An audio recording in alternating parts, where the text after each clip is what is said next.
সতর্ক করার পরেও তোমরা আমার কোনো কথা শুনলে না। এর পরিণাম তোমাদের ভোগ করতেই হবে। এই পর্বতটা আক্রমণ করার জন্য প্রস্তুত। নিজের অস্ত্র সামলাও পুষ্কর।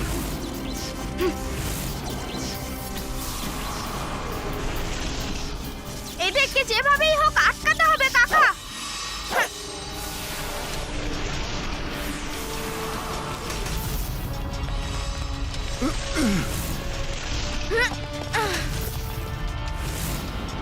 সৈনিকেরা, অস্ত্রকে রক্ষা করো।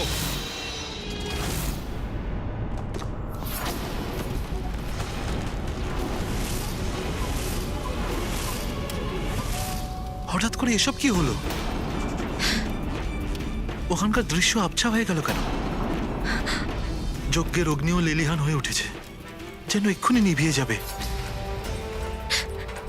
অনিষ্টের সংকেত এটা।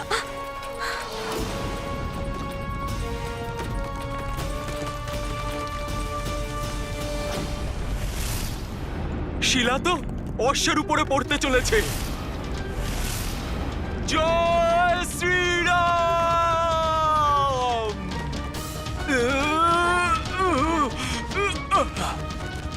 কাকা, অশ্বকে বাঁচান। সেটা সম্ভবপর হচ্ছে না পুষ্কর, অনর্থ হয়ে গেল।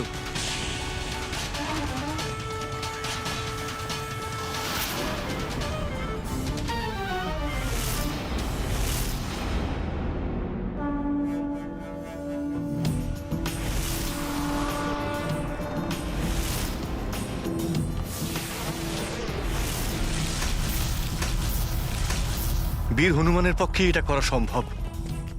সংকট মোচন মহাবলী হনুমানের জয়!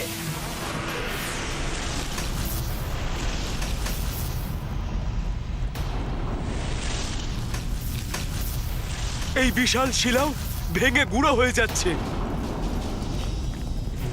এভাবে তো এটা অশ্বের উপরে গিয়ে পড়বে।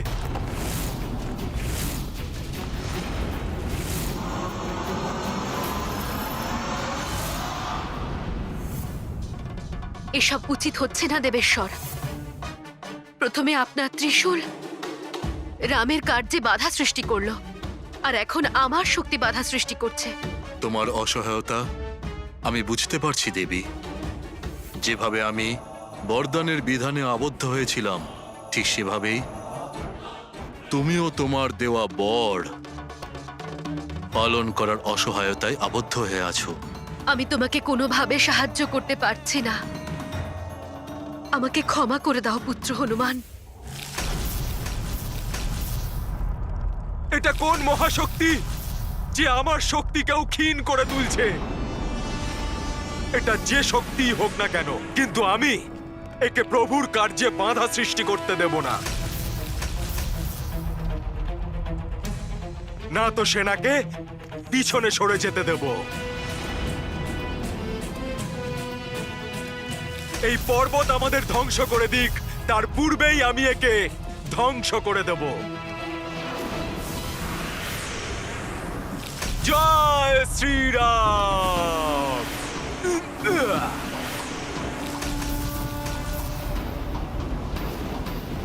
অনেক হয়েছে তোমাদের উপদ্রব, এবার তোমাকে বিনাশ করতেই হবে। জয় শ্রীরাম!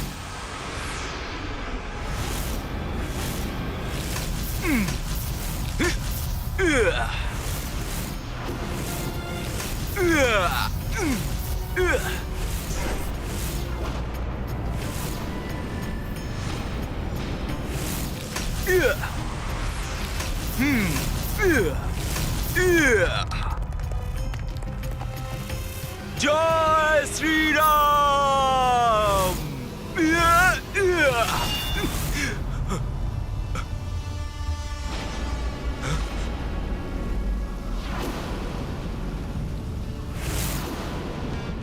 আশ্চর্য ব্যাপার, প্রভু শ্রীরামের নাম নেওয়ার পরেও আমার করা এই মহাপ্রহারেরও কোনো প্রভাব পড়ল না এই পর্বতের উপর।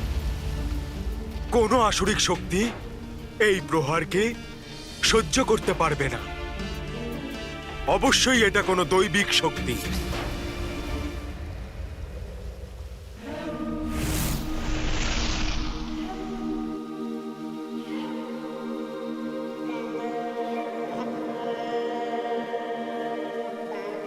আমি ঠিক জানি না যে আপনি কে, কিন্তু আমার পূর্ণ বিশ্বাস যে আপনি অবশ্যই কোনো দৈবিক শক্তি। অতঃপর আমি ক্ষমা প্রার্থনার সহিত আপনাকে এটা বলতে চাই যে আমরা ধর্মকার্যের জন্য এখানে এসেছি। সেই জন্যে দয়া করে শান্ত হয়ে আমাদের কথা শুনুন। হনুমান খুব বুদ্ধিমান। ও নিজের বিবেকের দ্বারা কোনো না কোনো উপায় তো নিশ্চয়ই বের করে নিয়ে আসবে। আমি জানি এত সহজে এই সমস্যার সমাধান হবে না হনুমান। হে দৈবিক শক্তি, আপনি এই নগরের সুরক্ষা প্রদান করছেন, কিন্তু ধর্মের স্থাপনার জন্য এগিয়ে চলা এই অশ্বকে আটকানো বা অধীনস্থ স্বীকার করে নেওয়া এখানকার রাজার ধর্ম, আপনার নয়। কারণ আপনি এখানকার রাজা নয়, সেহেতু আপনি এখানকার রাজাকে বাইরে আসতে দিন। ওনাকেই আপনি নিশ্চিত করতে দিন যে এই অশ্বকে উনি আটকাতে চান নাকি নয়।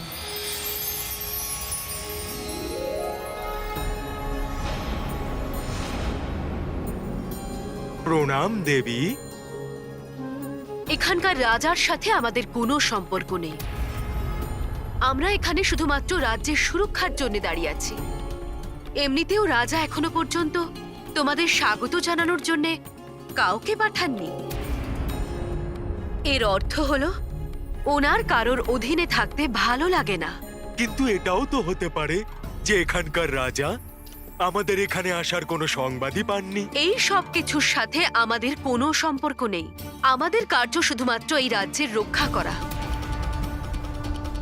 কিন্তু রাজ্যের রক্ষা করার অর্থ এটা নয় যে ধর্মের কার্যে আপনি বাধা দেবেন। কিন্তু অন্য রাজ্যের সেনাকে এই রাজ্যের সীমায় প্রবেশ করতে দেওয়া আমাদের রক্ষক ধর্মের বিরুদ্ধে। ঠিক বলেছেন, সেনাদের যেতে দিতে হবে না, কিন্তু একজন দূতকে প্রবেশ করার অনুমতি দেওয়া তো ধর্মসঙ্গত, তাই না? দয়া করে আমায় প্রভু শ্রীরামের দূত রূপে ভিতরে যাওয়ার অনুমতি দিন, যাতে আমি এখানকার রাজাকে এই সংবাদ পৌঁছে দিতে পারি।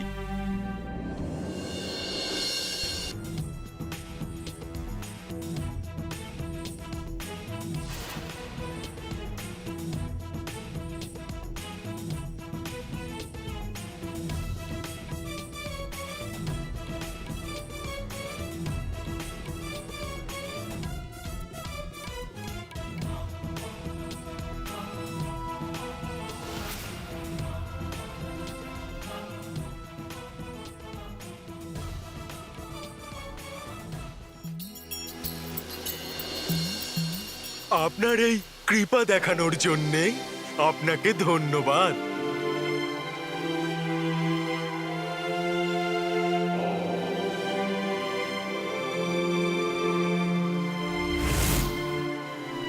ভেতরে তো যাচ্ছ, কিন্তু যেন মনে থাকে রাজার সাথে যা সংলাপ হবে যদি আমাদের এসে না জানাও, তাহলে এখান থেকে না তুমি বাইরে যেতে পারবে, না তোমার এই সেনা। কেউ বেঁচে ফিরবে না এখান থেকে। সেরকমই হবে। জয় শ্রীরাম।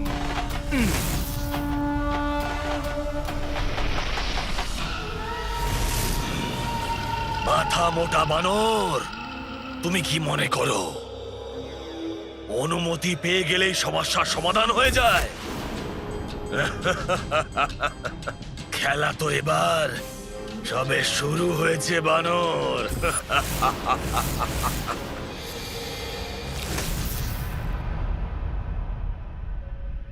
এসব কি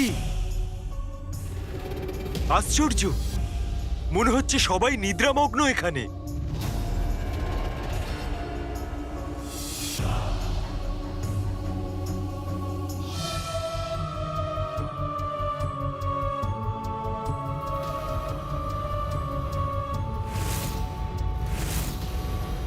আশ্চর্য, এখানেও তো কেউ জেগে নেই।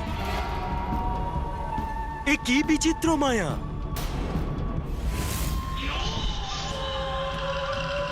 ওরা কেউ ঘুমোচ্ছে না। ঘুমিয়ে তো আছে তোমার আর তোমার প্রভুর ভাগ্য। কারণ এখানে না তুমি কাউকে জাগ্রত অবস্থায় পাবে, আর না তুমি কাউকে জাগ্রত করতে পারবে। আর সেই কারণেই এখানে কেউ তোমার অধীনতা স্বীকার করবে না। শ্রীমান উঠুন, দয়া করে আপনার চোখ খুলুন। উঠুন শ্রীমান।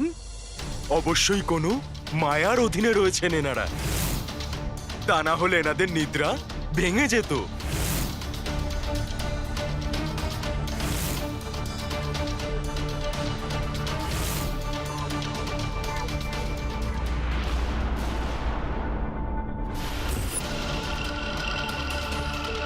চোখ খুলুন আপনাদের।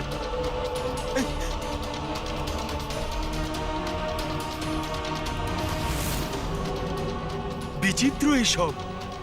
আমি শীঘ্রই গিয়ে রাজাকে এই সংবাদটা দিই বরং।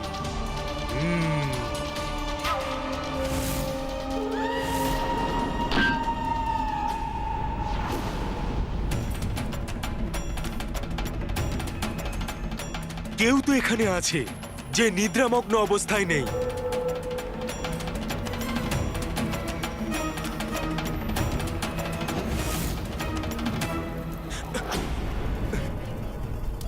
একি আগুন তো ওখান থেকে বেরিয়ে এসে চারিদিকে ছড়িয়ে পড়ছে।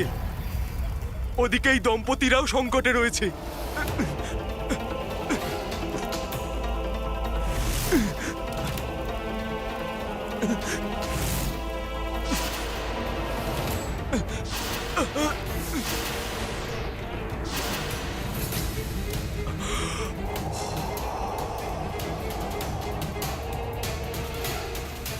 আমাকে এই নিদ্রার ফলে কোনো দুর্ঘটনা ঘটে যাওয়ার আগেই রাজাকে গিয়ে খুঁজে বের করতে হবে।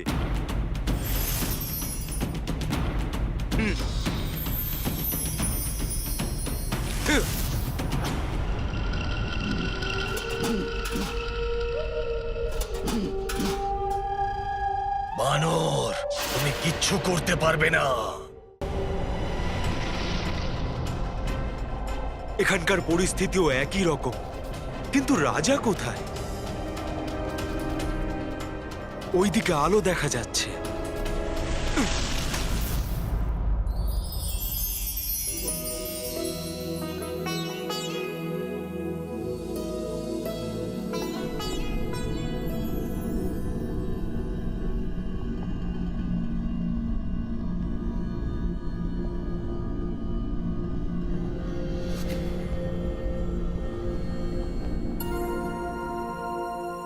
এখানে প্রত্যেকেই নিদ্রাতে মগ্ন রয়েছে।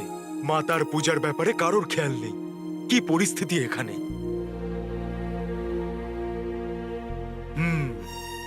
আমি এই দীপক প্রজ্বলিত করি বরং।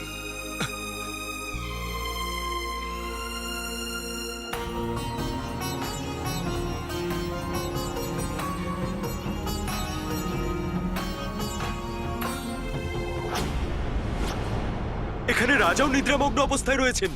এনাকে জাগাতেই হবে।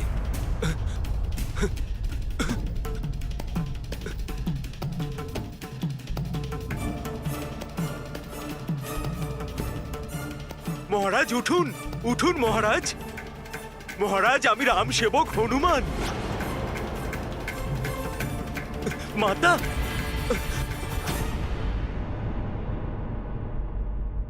মাতা, আমি তো কিছুই বুঝতে পারছি না যে এখানে রাজা হোক বা প্রজা, সকলেই নিদ্রামগ্ন কেন?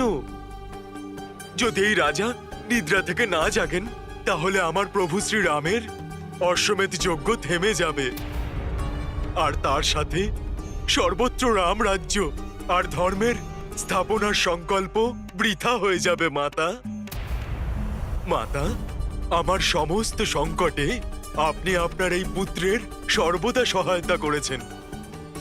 আজ পুনরায় আমাকে পথদর্শন করুন মাতা, আমাকে সাহায্য করুন।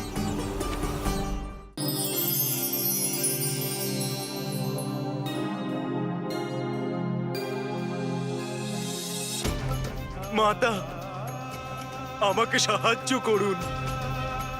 আমার দ্বারা যদি কোনো ভুল হয়ে গিয়ে থাকে, সেই জন্য আপনি এত বড় সংকটেও আমাকে সাহায্য করছেন না আপনি। মাতা, মাতা, আমার আর্তনাদ শুনুন। মাতা, শুধুমাত্র একটা সংকেত দেখান আমায়। আমাকে সাহায্য করুন আপনি, আমাকে সাহায্য করুন মাতা। দেবী, হনুমানের এখন তোমার সাহায্যের প্রয়োজন।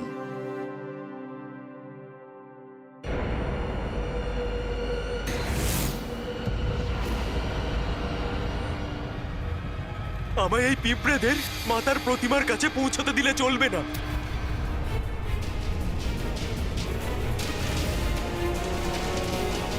দাঁড়াও, ওটা স্পর্শও করবে না, কোনো ক্ষতি করবে না ওদের।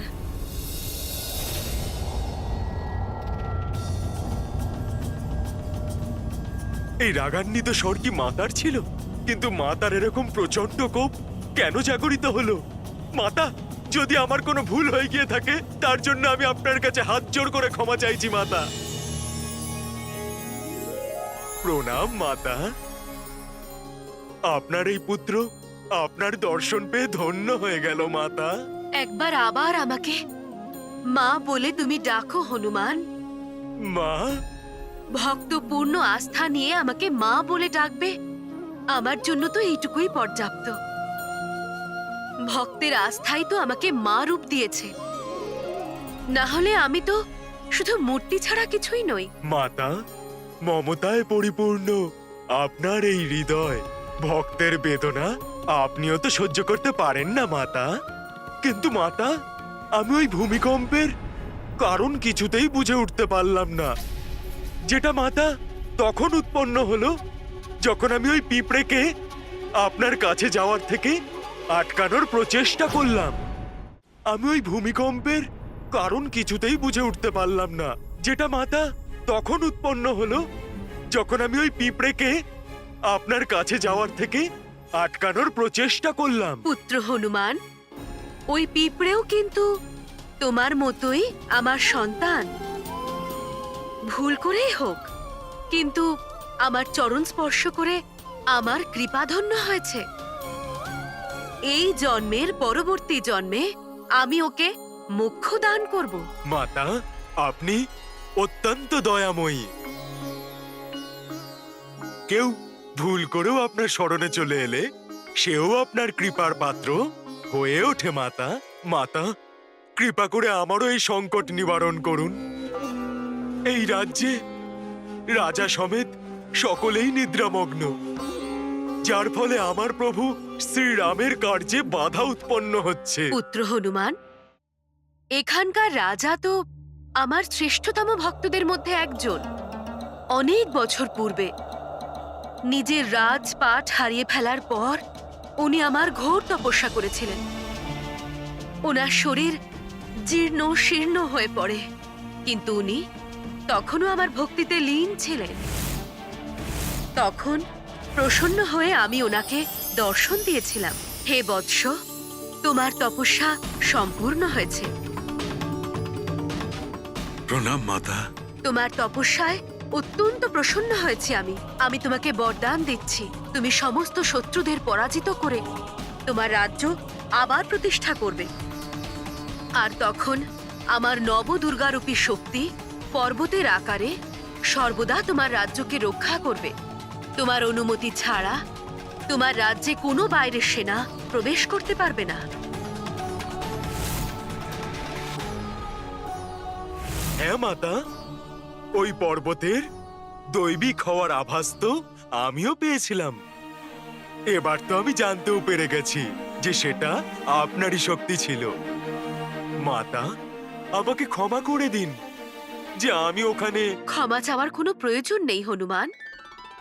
জগতের কল্যাণ হেতু নিজের ধর্ম এবং কর্মের জন্যে যা অনিবার্য ছিল সেটাই তো তুমি করেছ।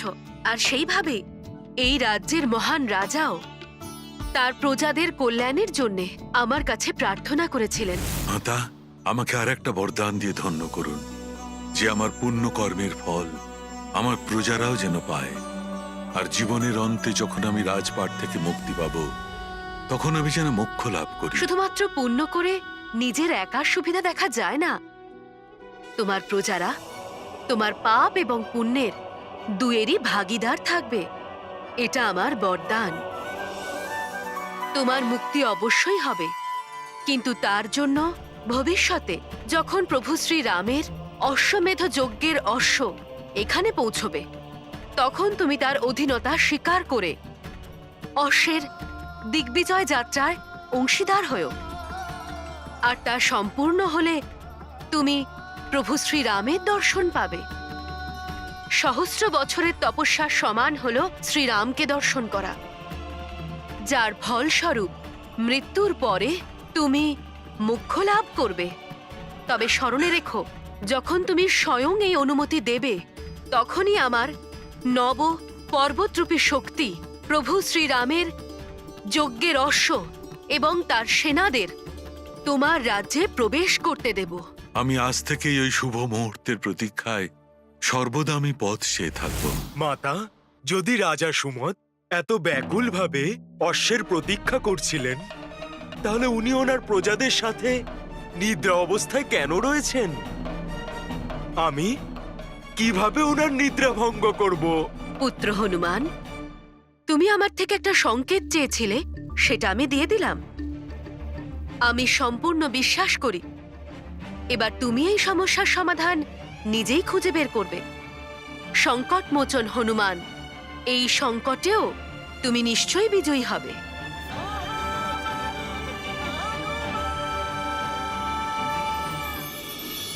মাতা তো অদৃশ্য হয়ে গেলেন। কোন দিকে সংকেত করলেন মাতা?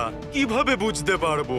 প্রত্যেক জীবেরই সৎকর্ম করা উচিত, যার ফলে তার মোক্ষ লাভ হয়। For more updates, subscribe to our channel, click the show links and enjoy watching the videos.